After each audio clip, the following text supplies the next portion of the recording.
The world knows her as the golden-haired goddess on the grand stage, adored by millions.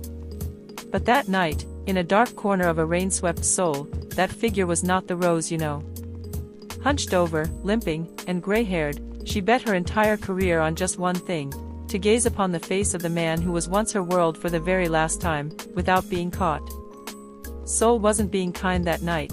The winter wind pierced through the bones, as if the universe knew a great secret was being hidden behind the walls of that luxury apartment. Rose sat before her vanity mirror, but it wasn't the shimmer of glitter or red lipstick she needed now, but a total, high-risk transformation. Her hands trembled as she held the latex brush, staring at her reflection slowly disappearing behind layers of fake wrinkles, a mad disguise for an irrational longing.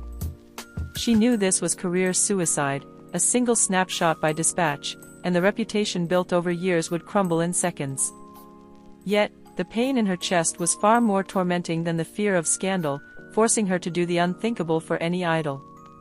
A dull gray wig now covered her iconic blonde hair, transforming a global star's aura into a frail old grandmother who wouldn't get a second glance on the streets. Her heart raced faster than the bass kick at a stadium concert as she put on a worn-out knitted cardigan she had bought from an online flea market. Thick glasses with a chain became the finishing touch, hiding her beautiful eyes now swollen from crying all night. She practiced her posture, hunching the straight back that usually danced so nimbly, trying to convince herself that Rose of BLACKPINK had died for tonight, replaced by a nameless stranger. Her footsteps felt heavy as she slipped out through the emergency exit of the apartment building, avoiding the main lobby filled with security guards and CCTV. The heavy rain became her best ally that night, masking her tracks and letting a large black umbrella cover most of her manipulated face. Every sound of a passing car horn made her flinch, her paranoia peaking, imagining every shadow was a camera lens ready to expose her cover. She didn't call her manager or her private driver. Tonight she belonged only to herself, cutting through the cold night by hailing a regular taxi whose driver didn't even look twice. Inside the cab that smelled of cheap cigarettes, she squeezed her own hands, holding back a turmoil of emotions mixed with fear, recklessness, and a burning yearning. The taxi radio played her own group song, a painful irony as she listened to her voice singing about love, while she had to wear a disguise just to get near it. The taxi stopped a few blocks from the destination, forcing her to walk along the wet sidewalk with a wooden cane as a prop and support for her weak legs. The usually glittering streets of Gangnam now felt like a deadly labyrinth, where every person she passed felt like a real threat. She acted perfectly, coughing slightly and dragging her feet, while her sharp eyes behind the thick lenses scanned the surroundings, ensuring no chaeyoungs were following her. Her destination was a small cafe hidden in a narrow alley, a place that once bore witness to their secret meetings before the world tore them apart. She knew he was there, old habits die hard, and every Tuesday night, he always sat in the same corner, ordering the same coffee. Rose held her breath as the cafe's signboard came into view, its dim yellow light seemingly calling out to the pieces of her heart left there months ago. Her hand, wrinkled by makeup effects, pushed the glass door slowly. The chime of the small bell above sounded like a death knell to her composure. The familiar aroma of roasted coffee immediately assaulted her senses, bringing back memories of warm hugs and crisp laughter that were now just memories. No one paid her any mind as she entered. To the other customers, she was just an old lady seeking shelter from the pouring rain outside. She ordered hot tea with a raspy voice, trying hard not to let her distinct vocal tone leak out and make the barista even slightly suspicious. After getting her drink, she hobbled toward the corner table, a strategic position where she could see the whole room without standing out. And there, right across the room under a vintage chandelier, sat the figure of the man, looking down at his phone screen with an unreadable expression.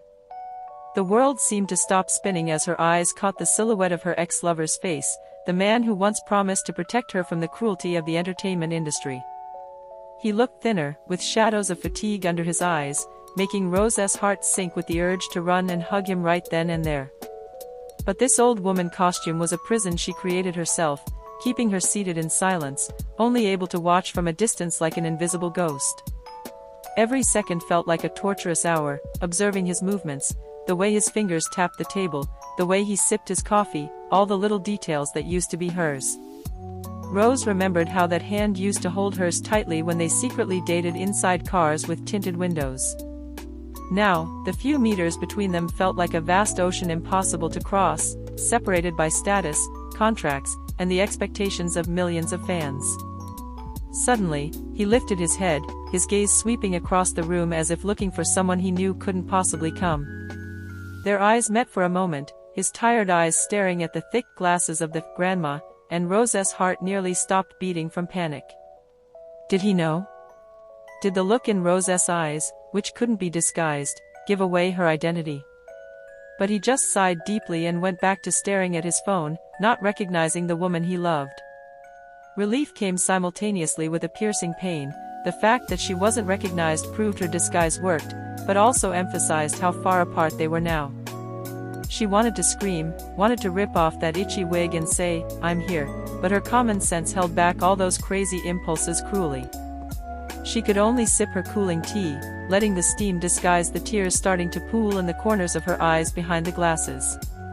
Inside her head, sad lyrics she once wrote played on repeat, now feeling so real and heartbreaking, not just a melody for the charts. She watched him smile faintly at his phone screen, and a painful question arose. Was he replying to another woman? Jealousy she had no right to feel anymore began to burn in her chest, but she realized her position now was just a spectator in the theater of his life. Time passed so slowly, yet Rose didn't move. She wanted to record every second of his existence into her memory before she had to return to being an idol. She watched as he rubbed his face roughly, as if frustrated, a gesture Rose used to calm with a gentle rub on his back. Now, her wrinkled hands could only grip the ceramic cup, holding back the urge to offer comfort that was no longer her right. Laughter from the next table snapped her back to reality. A group of teenagers was talking about BLACKPINK, praising Rose's beauty and success without knowing their idol sat right next to them. The irony was so thick it tasted bitter on her tongue. They worshipped an image on a screen, while the real human was crumbling inside a ridiculous disguise.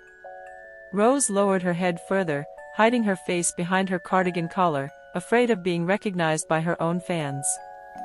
The man began to pack, putting his laptop into his bag, a sign that this moment of torture and remedy was coming to an end. Rose felt a sudden panic, a fear that once he walked out that door, she would never see him this close again. Her instincts screamed to do something, anything, just to leave a trace that she had been there tonight. As he walked toward the exit, he had to pass the table where Rose sat, a crucial moment that determined everything. Rose deliberately dropped her wooden cane with a loud clatter just as he passed, a desperate tactic to get a shred of attention. The man stopped, his reflexes of politeness kicking in. He bent down to pick up the cane and held it out to the grandma before him. "Careful, Grandma," the man said in a soft baritone, the voice that used to whisper words of love in Rose's ear every night. Their hands touched briefly as the cane changed owners, and Rose could feel a familiar static shock run through her entire body. She mumbled a thank you in a forced raspy voice, not daring to lift her face too high, afraid her defenses would collapse right then and there. The man paused for a moment, staring at the grandma's hand trembling violently, perhaps sensing something strange or simply pitying an old person. That second felt like eternity, as if time froze, giving fate a chance to toy with them one last time under the dim cafe lights. Did Rose's faint perfume waft through? Or did the trembling of that hand remind him of someone? No one knew what was going through his mind. Finally, he gave a polite smile and nodded, then turned to continue his steps toward the exit, leaving Rose transfixed with held breath. The door chimes sounded again, this time signaling a departure, carrying half her soul out into the cold, wet night. Rose remained frozen, staring at the broad back slowly disappearing behind the foggy glass, realizing that this was the true goodbye. Once he was truly gone, Rose's defenses collapsed completely. Her shoulders shook violently as she held back sobs that must not be heard. Tears began to dissolve the prosthetic glue around her eyes, creating a stinging sensation that merged with the pain in her torn heart. She quickly stood up, realizing her disguise could be ruined if she kept crying in public, and the risk of being caught grew larger. She hurried out of the cafe, braving the heavier rain again, as if the sky was weeping along with the love story that had to end for the sake of popularity. Her steps were limping not because of acting anymore, but because her legs were truly weak from supporting the weight of the emotions she had just endured. She walked aimlessly for a moment, letting the rainwater wash her fake face, hoping it could also wash away the feelings still lingering. The night grew later and the streets emptier, danger lurking in every corner for a woman alone, especially if her true identity were revealed. Rose finally found another taxi, jumping in with her last remaining strength, asking the driver to take her back to her golden cage. In the back seat, she took off her thick glasses, staring at her reflection in the dark window, a star who had everything, yet had no one. The ride home felt empty. The beautiful city lights of Seoul now looked like glittering prison bars, confining her within perfect expectations. She thought about how ridiculous tonight's action was, an impulsive act that could destroy everything, yet strangely she didn't regret it. At least, for a few precious minutes, she could be near him without cameras, without managers, just as a human being. Arriving at the apartment, she had to sneak back in like a thief, avoiding staff who might still be awake or members who might be suspicious. Entering her luxurious but cold room, she went straight to the bathroom, staring at the figure of the old grandmother in the mirror who now looked pathetic. Roughly, she began to pull off the gray wig, letting her blonde hair cascade down again, the symbol of the idol's return. She scrubbed her face with a cleansing pad, peeling off layers of latex and artificial wrinkles, the stinging on her skin serving as a real reminder of tonight's madness. Slowly, the beautiful face of Rose BLACKPINK re-emerged, but her swollen and empty eyes told a different story from her smile in magazines. She had returned to being the superstar, but her heart was left behind in that small cafe in the corner of Gangnam. Rose sat on the edge of the bed, staring at her phone, tempted to send a message, maybe just a dot or an emoticon, just to bridge the connection. But her finger stopped over the screen. She knew it would only open old wounds and drag him back into the chaos of her life under the public eye. She turned off her phone, choosing to swallow all the unspoken words in the silence of her room. That night, sleep evaded her. The image of that brief meeting kept replaying like a broken film in her head, especially the touch of their hands. She reached for her acoustic guitar, plucking soft minor notes, turning her pain into the only thing she could do freely, music. A new melody was born in the dead of night, a song about an old grandmother and a lost love, which the world would assume was merely fiction.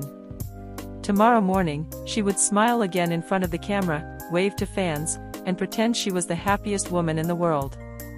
No one would know that behind the glamour, there was a girl willing to disguise herself as an old woman just to see her ex-lover. That secret she would bury deep, becoming one more mystery behind the ruthless glitter of the K-pop industry, stored forever in the sorrowful ballad of her song.